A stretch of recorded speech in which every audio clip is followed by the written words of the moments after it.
sagala kuwa kyange. Sagala kuwa kyange.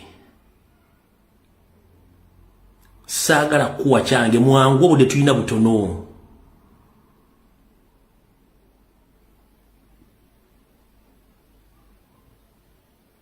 Obudde bugenda ate nina kukozesa 2 zokka.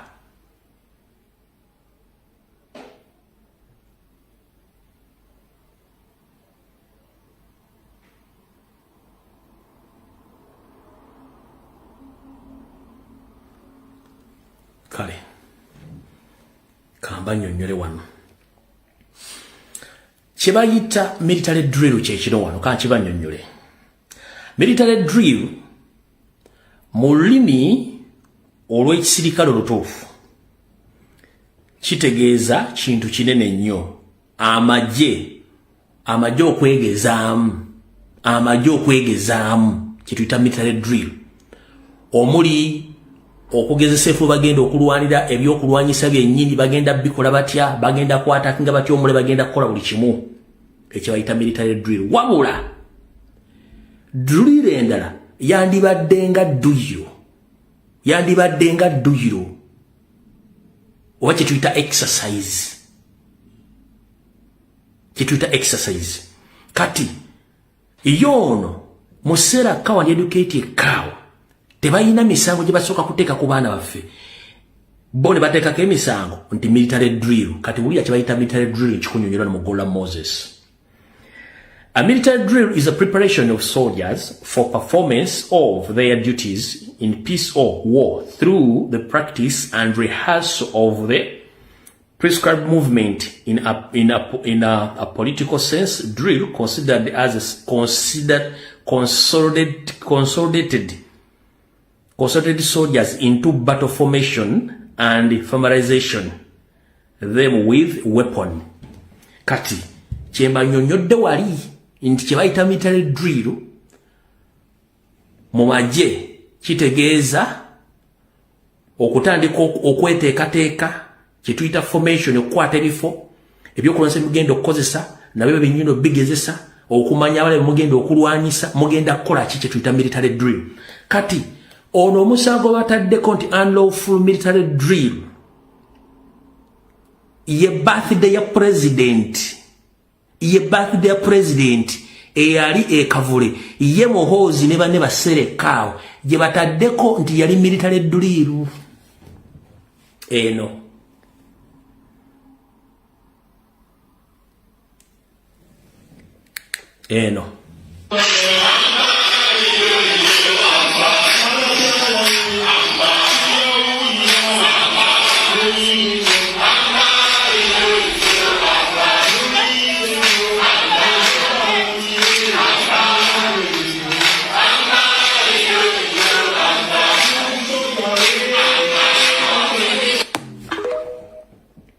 Eyo ye military drill.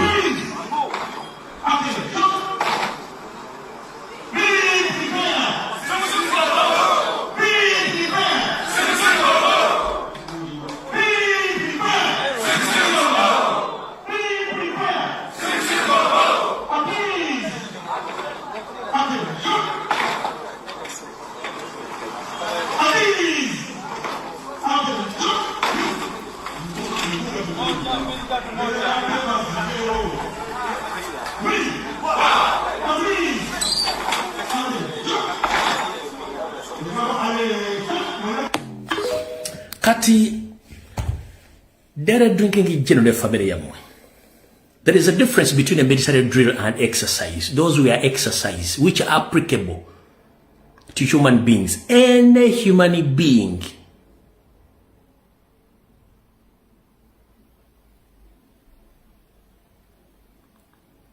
is entitled to do exercise in any situation. Yensongola ky'abantu bagenda mu gym, yensongola ky'abantu bakeera nayambala sinika ye ne bu joggings we oba buno baddukiramu n'akola road work n'agenda n'akola press up. So it is applicable to any human being tekimanyi mateeka okukola exercise. One, abascout babikola, private security companies bikola, mu masomero kino kibakola bakikola kibaita exercise kati there is a difference between exercise and military drill. So military drill je mutadde ku bana abantu military drill biro bagikola ddi kino kimulowozaako nabagamba kizibu nnyo okwezaalamu ne musigala nga mutegeera kyekimu teri muntu musiru asobola kuzaala musiru ne basigaza amagezi kyovula bwe njogedde mu kigwe mbabuuziza mmwe mwenna ku famire mubuddemu omuntu asobola okufuna amagezi abagamba nti enough is enough tugenda kufeesinga ebintu Gaddafi bye yafeesinga kumwenna abasiru abali mu famire ya Museveni nga yabakulembedde kuulako omuntu n'omu asobola obaga nti ensi etukooye mwena mwagala kubeera nga mbaata zikabuzi nti bwekulembera n'ebyana byonna bigenderako waki mbasomesa nga tebalina bwongo waliwo enjawulo wakati wa dduyiro n'ebikula by'abajaasi ono dduyiro buli muntu waddembe n'okukola dduyiro amasomero gakera ku paleedi ne bakola exercise mu jiimu abantu badduka buli n'abamupiira bakola exercise kati gw'omulamuzi atudde mu musango guno simene ba state attorneys ntunulira ekikazi kiri mu musango gwa Edi Mutwe gye batuteekanyanya n'entuna ekikazi nge mojja kudduka mojja kula munywa amazzi kati family yo nafu nabagamba tosobola kwezaala nga mufaanaganya omusaayi n'obutafaani ne mutegeera mwena mbaba dofi era nabagamba dofi bw'azaala mu dofi wafuuka fidodido kati family ya Museveni bonna bamawobe bonna ba dofi including himself yensonga lwaki nje ku myaka ne baleka nkaddiye abantu bano ngenda balekawa kubanga dynasty yamwe tekyasobola kwekizitinga ne mukola ekoma kuggwe very soon temuli muntu asobola kutulabaga nti enough is enough kyetulekera kibi tukwata abantu batulugunya first and foremost mu mateeka matuufu Edi Mutwe akiro kivumbi smart wa Bobby ne comrade Gen. Gaddafi balina emisango gye mwabateekako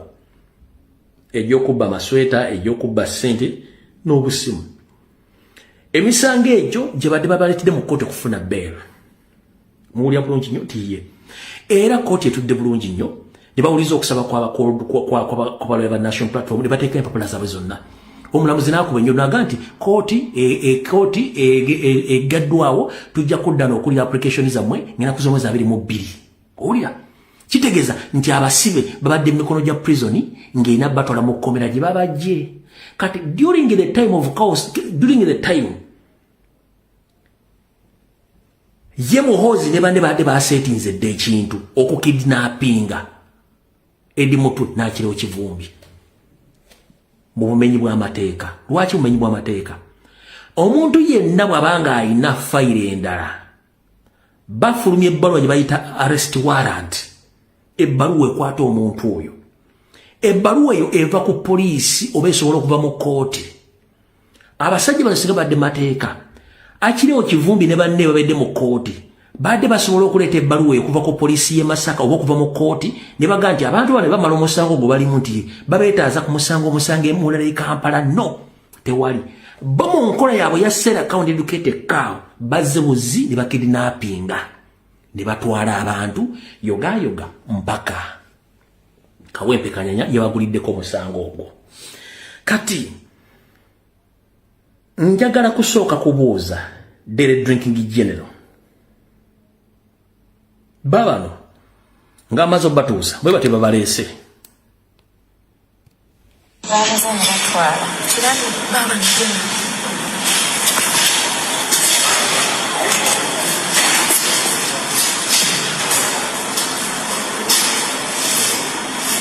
baganda baffe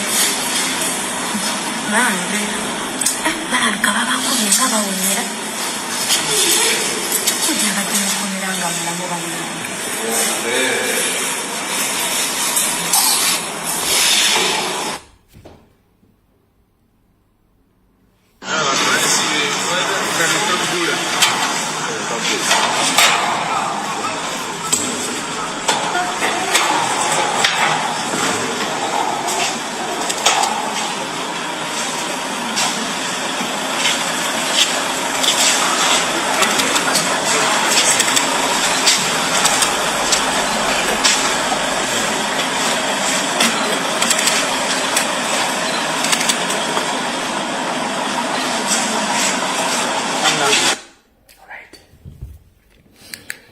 kati olese omuntu mu kooti ompulira bulungi nnyo kati wulira bulungi nnyo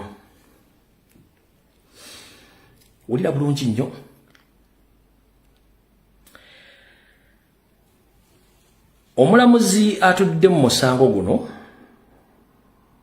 bamuyita Nambuya Sharon. Omulamuzi atudde mu musango guno bamuyita Nambuya Sharon saako ne Bruce tumwongere suba tumugire kati eno esimu ya Bruce tumwigire eri muziwandike 0789 bali musango guno ogwa military duliru 0789 45 81 71 ziwandike ngenda mu esimu z'omulamuzi omukyala oyo neno abagobaddemu yono Bruce tumwigire wa kabano 0789 45 81 17 wandike esimu twangu obudde tulina butono bannange abali musango guno kuliko Bruce esimu yeri 0789 45 81 71 mujiwandike mangu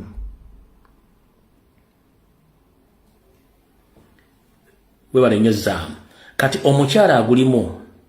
Nambuya Sharon omulamuzi eno yesimu ye mumubuuzeeko oyo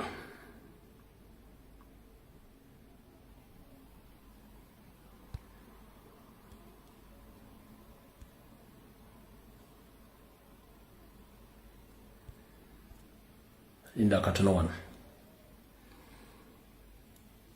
mwebale nnyo enamba yeeyo kati njala kuba wano eyo no mukyalo omulamuzi eyo mukyalo omulamuzi Sharon Nambuya eri 0704 114848 mujiwandike eyo omulamuzi oyo mukyala agubaddemu 0704 114848 yeyo omukyala agubaddemu oyo omulamuzi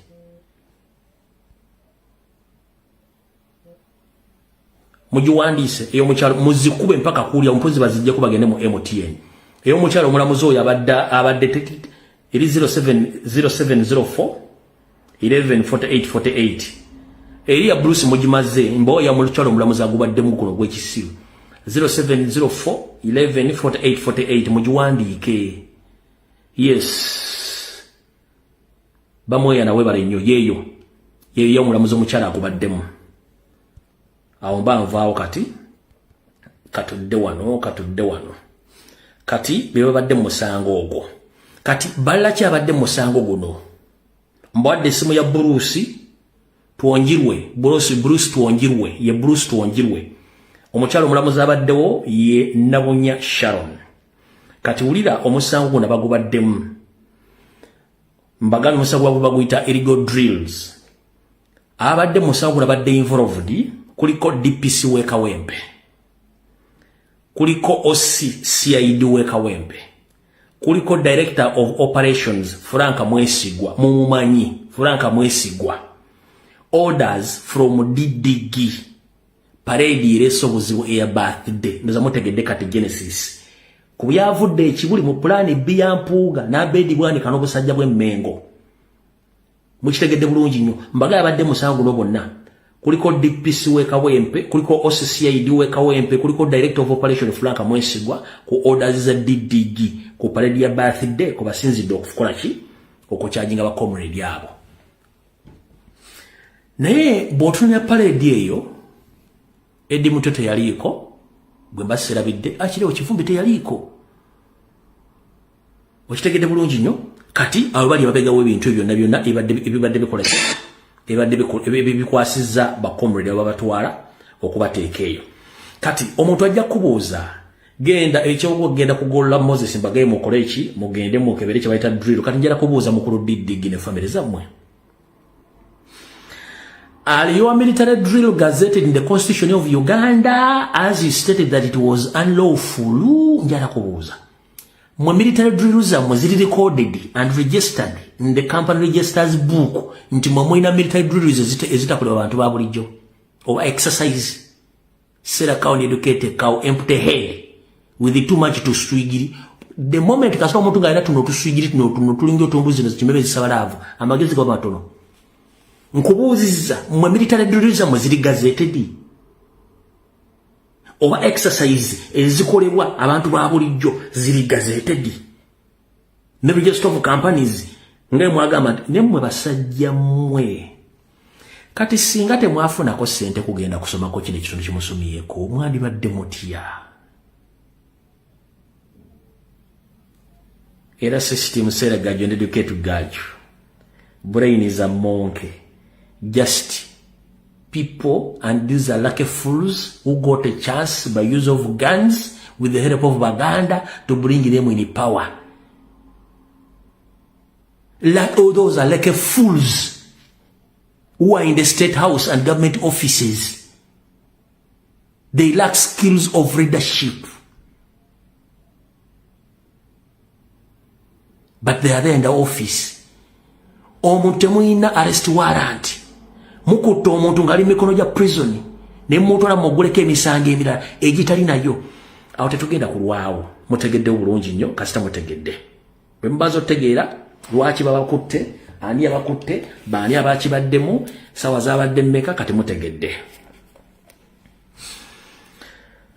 Bwe mmala otegeera mbategeza nti byonna byadde bigenda maaso byadde bimaze okuteesebwako mbitegedde bulungi nnyo mubitegedde bulungi nnyo bwe mmala obitegeera katugenda tugenda kukiddako kati wano emboozi ya Edi Mutwe nakiri Kivumbi tugivuddeko kati tugenze mu ku page endala information.